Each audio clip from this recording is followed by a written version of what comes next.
What's up, everybody? This is Jack from Crypto 49er, bringing you my knowledge in cryptocurrency. So today, I want to talk about adding round trips to email notifications. So the basic idea is this. This is the email you normally get when you enable email notification, and Gekko sends you an email saying that it has sent out new advice to go short, meaning to sell. So this is basically what you see, right? You see that, oh, it detected a new trend, its advice go short, and then the current price. There's no information. You have to reference back the previous buy email to see if you made a gain or a loss.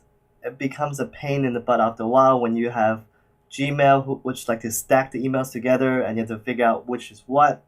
Becomes a mess. So what I wanted to do is something like this. Previously, Gekko issued a buy signal at whatever price it was, and then the current price. So in this case, it was a loss. So it bought it by 583 and sold at 580. So it lost $3 in this trade. So and it tells you the trade resulted in a profit or loss of negative $3, a gain or loss of 0.5%. In this case, a loss of 0.5%. I think this is a lot better than just getting this, which tells me nothing at all. So anyway, let me go in from the beginning. How did I end up in this process? First of all I really wanted to do was, the intro email, when Gekko sends you the first email, this you have to enable too. So you watch my previous video on how to enable email notification.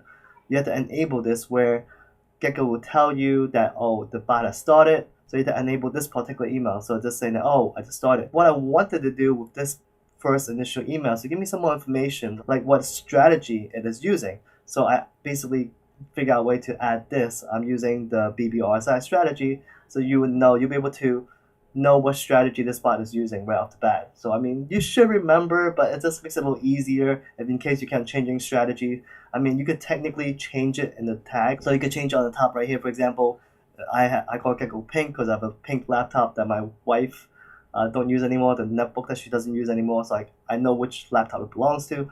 But in here, you could also add it like, let's say Gekko, whatever laptop you're using, / the strategy. So you would need to modify this. So you just get that same information from the subject line itself. But that makes it harder because if you're changing a strategy, you have to change the tag every single time. This makes it easier where it just references which strategy you're using, and it'll just put that information in the intro email. So I'm going to show you guys how to do this. So first of all you have to do is inside the Gekko folder, go into the plugin section, and in here, double click on the mailer.js to edit the mailer.js file. So this is the plugin that you'll be editing. So I already have it open in here. If you're not familiar with JavaScript or programming, it might look a little bit confusing. First thing was you can see that send mail on start. All I did was I added this. And then I added the sentence here basically. I'm using the comma and then this variable config.tradingadvisor.method because this is what they're pulling from the config file. So if you go to config-papertrader, you'll see that config.tradingadvisor.method will tell you which method you're using. Obviously, this doesn't match what I previously showed you because this is BBRSI version 2, and I'm using some other strategy. I think I was using BBRSI in the screenshot I showed you, but that's the essential point though. You see, you're able to pull this information in from this variable, from the config file, using this variable.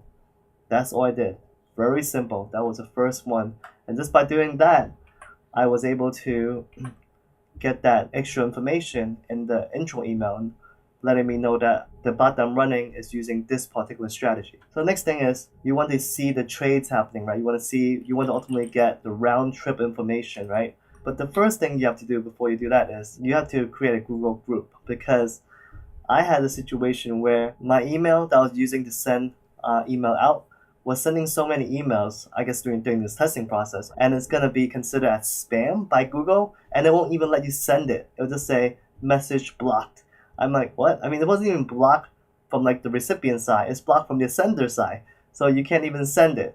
So what you have to do is create a Google group, and then from the group on, you would then email to the Google group. So whatever group you create, so let's say that you create an ABC123 group, it will be called ABC123 at googlegroups.com, as you see right here. So that's the group that you will send to, and then at that point, you'll be able to send as many emails as you want and not worry about Google blocking your own emails. Because I even tried sending email to myself and it still gets blocked. Ridiculous. Anyway, that is the solution to that. So make sure you set up the Google Groups so that you'll be sending to a Google Group these emails. So the next thing is, once you do that, this is the original, the buy signal email. I didn't really change anything at all because I didn't really see a need. I mean, I probably could change some stuff later on, maybe add the date and time for it, even though it's on the email itself too, right? But to modify the email when it sells from this to this is what you have to do. So there's a mailer function and process device, and what it originally had was this one simple section in here. So the first thing it does is that if the recommendation equals soft, meaning that there's a setting that where you don't actually get every notification, then it won't even send you anything. It'll just return blank. And then it will send this information. So basically what happens is, whether it's a long or short, it'll run through the process. But what I did was I actually modified it. So I made it into two if statements. So this basically this whole section in here, more or less, like I just copied it and then made it into another if statement branch. So instead of having just one section in here and processing short signals and long signals in one if bracket, I just set it up to two. If the recommendation is long, it has this particular bracket to run, and if it is short, it has this particular bracket. So basically this top part is pretty much the same, other than the fact that I added this buy price variable so that it will actually store the buy price. So then that way for the short, when you're selling it, you have a reference to the buy price and you can actually put that in the email. In the short section here, I have two additional variables I put up earlier. So there's actually three variables I created total: the buy price, the profit loss, and the profit percentage. I added these three global variables. And then what I did was, when it gets a sell signal, it just makes a calculation. Current price minus the buy price to see if you made a gain or a loss. And then profit percentage is a formula to figure out how much the gain or loss was in terms of percentage. And then the next two lines is actually just to fix the profit and the profit percentage to 2 decimal places so that you won't get a huge long number. So back in here, you would get just exactly these 2 digits instead of like 8, 9, I think it's like it goes to like 10 digits, some really long number. You definitely don't want that. So this is what it does. Those 2 lines is to fix to 2 digits decimal places. And here, it's just really adding the information that I wanted it to show. Really just a matter of changing what the text section says, and it's adding the different variables I want. So I just made some modifications in here so that ultimately it will show up to something like this. It'll tell you the exchange and the trade pair rather than having that separated, and it feels like it's, it's all over the place because you have GDAX, ETH, USD in 3 separate places, whereas you just want to see everything at once, GDAX, USD, ETH, all in that one sentence in here. Then you get the other information. So you see that I use a /n/n. That's how you get a new line. And then you set the original buy price and then the current price. And that's it, basically. You fill in the rest for the next line. You fill in the profit loss variable and the profit percentage. And that's basically it.